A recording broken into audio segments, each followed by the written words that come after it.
Vamos dar uma olhada agora no relevo brasileiro. Observa aqui comigo.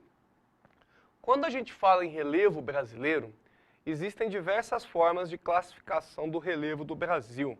Eu vou lembrar vocês a classificação mais recente, feita nos anos 90, pelo Dr. Jurandir Ross, que é a classificação do relevo brasileiro em 3 porções diferentes. Segundo o Dr. Jurandir Ross, o Brasil possui 11 unidades de planaltos, 11 unidades de planícies e 6 unidades de depressões. O que seriam essas unidades? Como é que nós caracterizaríamos essas unidades? Segundo o Dr. Jurandir Ross, o planalto, um critério para se definir um planalto, seriam áreas que estão sofrendo processo erosivo, ou seja, são unidades do relevo que estão, entre aspas, aí, diminuindo de tamanho por sofrerem processos de erosão, ou seja, processo de desgaste, de transporte de sedimentos.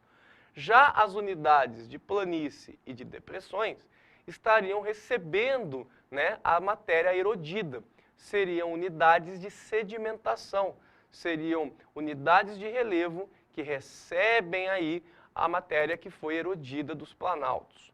O Brasil, vale a pena lembrar, não apresenta, segundo a classificação de Jurandir Ross e nem em classificações antigas, nenhuma unidade de montanha. Quando nós falamos de serras, falamos de escarpas, falamos de montes ou morros, nós estamos falando de subdivisões aí de unidades de planaltos. Então, segundo o nosso querido Jurandir Ross, o Brasil não apresenta unidade de montanhas. Por quê? Vamos lembrar que o Brasil está no centro da placa tectônica sul-americana, portanto, fora da zona de contato, de convergência entre placas, que é o que acaba resultando na formação de um relevo montanhoso, como é o caso do Japão, onde lá sim o relevo é bastante montanhoso. O Brasil não. O Brasil tem um relevo aí bastante modesto em termos de altitudes, com 11 planaltos, 11 planícies e 6 depressões. Agora, existem algumas características do Brasil, do relevo brasileiro, que quando nós analisamos, elas se tornam importantes para nós. O Brasil possui um relevo antigo, muito erodido, estável e com muitas riquezas naturais. Como assim, professor? Como eu me digo que o relevo brasileiro é antigo, eu estou me referindo que ele é de formação geológica antiga. O relevo brasileiro ele foi formado basicamente na era pré-cambriana, na era paleozoica e um pouco desse relevo na era mesozoica. Nós não temos nenhum relevo formado na atual era geológica, que é a era cenozoica. Por isso que o Brasil possui um relevo antigo. Por ele ser um relevo antigo, ele já é um relevo muito desgastado, muito erodido, com baixas altimetrias, ou seja, com baixas altitudes. Isso posto faz com que ele seja estável. Por quê?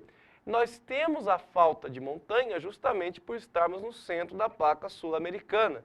Nosso relevo não sofre grandes transformações abruptas por movimentação tectônica. Então, reparem, temos um relevo antigo, por ser antigo muito desgastado, e por não haver montanhas, podemos concluir que é um relevo estável, de pouca movimentação tectônica.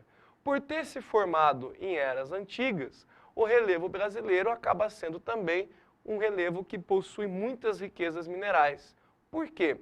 Quando nós temos aí a formação de estruturas do relevo, de bacias sedimentares e de escudos cristalinos, o Brasil tem nos seus escudos cristalinos inúmeros minerais metálicos, como ferro, manganês, bauxita, nióbio e tantos outros, e temos nas nossas bacias sedimentares a formação de petróleo, de carvão mineral, que são os principais recursos não metálicos que o Brasil possui.